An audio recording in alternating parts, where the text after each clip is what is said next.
Surah Naba, central theme and relationship with the previous surah. This surah forms a pair with Surah Mursalat, the previous surah. There is no basic difference between the central themes of the two.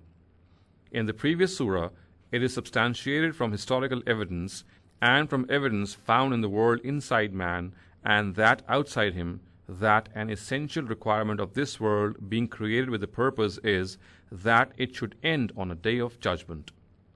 On this day, the righteous should be rewarded for their deeds and the wrongdoers punished for theirs. Similarly, in this surah also, the day of judgment is substantiated wherein those who rebelled against God would face punishment and those who feared Him would be rewarded for this attitude. The basis of arguments is divine providence evident in every single part of the heavens and the earth. The tone of both surahs is the same.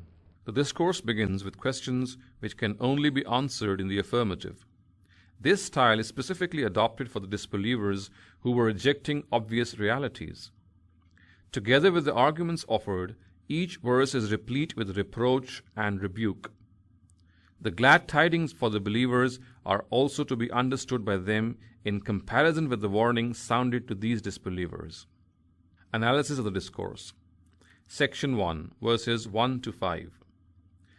The disbelievers of the Day of Judgment are rebuked and admonished at the question they foolishly pose at each other. They are informed that such is the profound nature of this news that if they even had the slightest bit of sense in them, instead of making fun of it, its fare should have given them sleepless nights. Section 2, verses 6 to 17.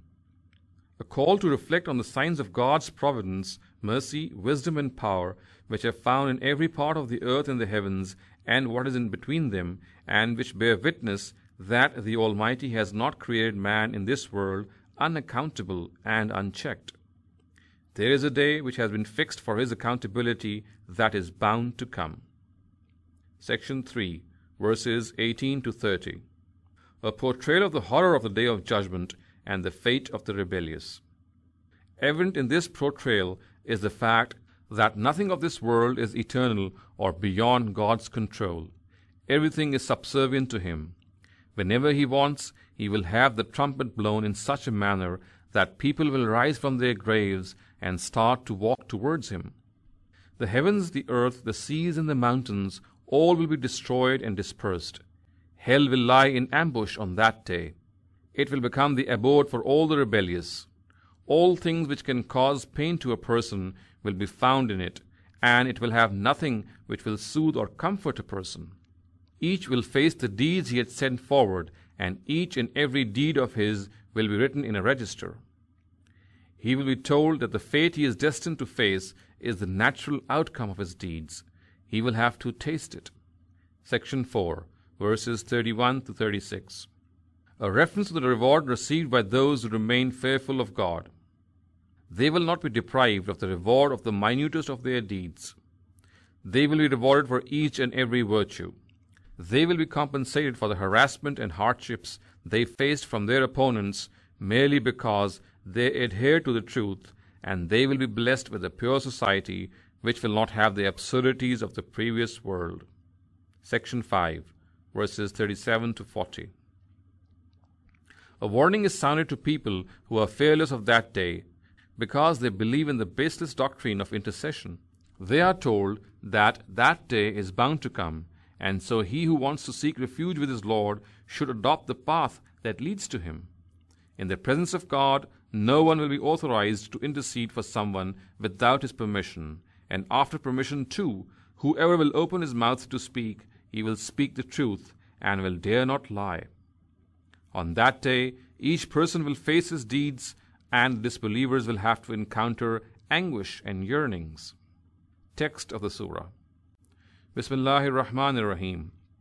Amma yatasa'alun 'anil naba'il 'azim alladhi hum fihi mukhtalifun kalla saya'lamun thumma kalla saya'lamun alam naj'alil arda mihada wal jibala awtada wa khalaqnakum azwaja وجعلنا نومكم سباتا وجعلنا الليل لباسا وجعلنا النهار معاشا وبنينا فوقكم سبعا شدادا وَجَعَلْنَا سِرَاجًا وَهَّاجًا وَأَنزَلْنَا مِنَ الْمُعْصِرَاتِ مَاءً ثَجَّاجًا لِنُخْرِجَ بِهِ حَبًّا وَنَبَاتًا وَجَنَّاتٍ أَلْفَافًا إِنَّ يَوْمَ الْفَصْلِ كَانَ مِيقَاتًا يَوْمَ يُنْفَخُ فِي الصُّورِ فَتَأْتُونَ أَفْوَاجًا وَفُتِحَتِ السَّمَاءُ فَكَانَتْ أَبْوَابًا وَسُيِّرَتِ الْجِبَالُ فَكَانَتْ سَرَابًا إِنَّ جَهَنَّمَ كَانَتْ مِرْصَادًا لِلطَّاغِينَ مَآبًا لَابِثِينَ فِيهَا أَحْقَابًا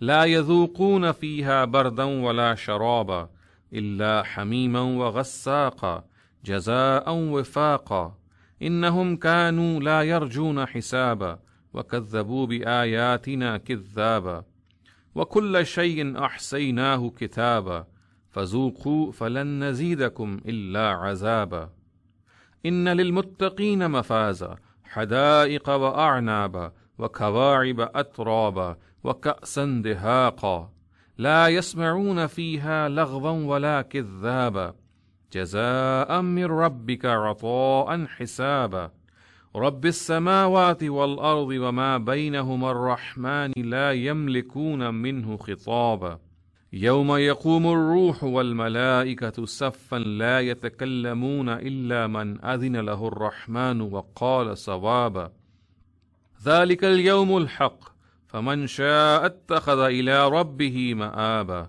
إِنَّا أَنذَرْنَاكُمْ عَذَابًا قَرِيبًا يَوْمَ يَنظُرُ الْمَرْءُ مَا قَدَّمَتْ يَدَاهُ وَيَقُولُ الْكَافِرُ يَا لَيْتَنِي كُنْتُ تُرَابًا. Translation of the Surah. In the name of God, the most gracious, the ever merciful. What is it that these people are inquiring about? Is it something concerning the great news about which each has a different view? Certainly not. They shall soon come to know. Again, certainly not. They shall soon come to know. Have we not made the earth a cradle and made the mountains pegs? Not created you in pairs? Not made your sleep a means of comfort? Not made the night a covering and the day a time to earn livelihood? Not built above you 7 sturdy skies, and not placed in them a glowing lamp, and not sent down abundant rain from dripping clouds, so that we may bring forth grain and vegetation, and gardens of luxurious growth? Indeed, the day of judgment has an appointed time.